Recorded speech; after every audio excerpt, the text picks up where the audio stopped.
Today we're going to focus on the sanctity of life and the dignity of the human person. We're all made in God's image and likeness. Saint Pope John Paul II reminded us that human persons are willed by God. They are imprinted with God's image.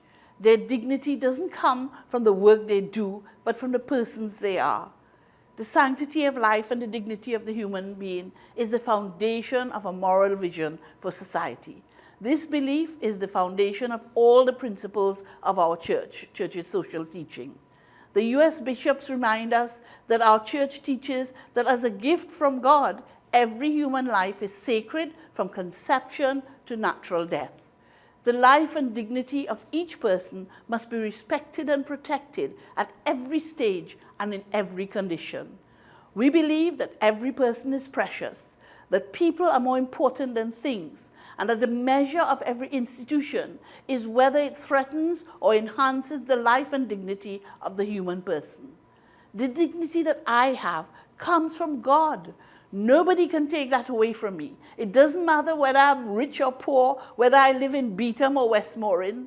It's a permanent part of my being.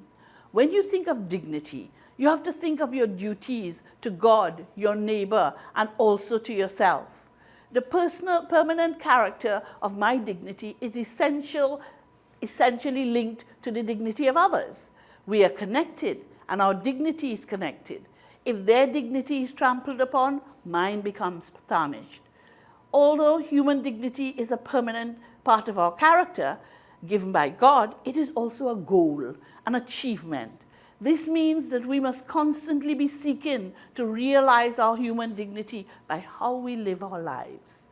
We must promote human life, which is under attack daily. Many don't have basic amenities or what is necessary to have a decent quality of life. For example, water, food, clothing, housing, appropriate health care, electricity, education, decent roads, employment. Authentic integral human development is about the whole person, every dimension of the person and every person. The words of a Vatican II document, Gaudium et Spes, the joys and hopes, are worth noting.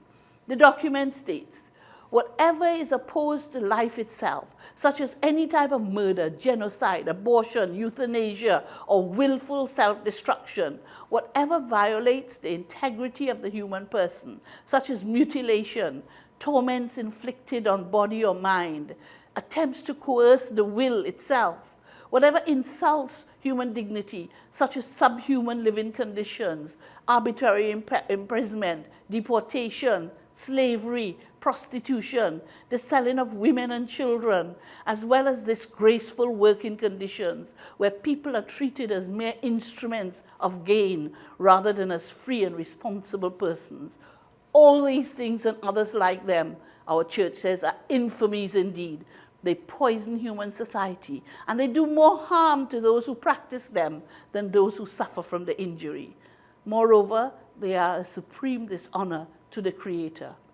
If Trinidad and Tobago is concerned to promote the sanctity of life and the dignity of each person, then we must work with our government to build the common good, to create conditions to allow people to realize their potential so that they can flourish.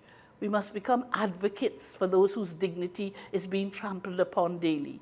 For example, let's be a voice for the voiceless unborn, for the refugees, the migrants, the asylum seekers.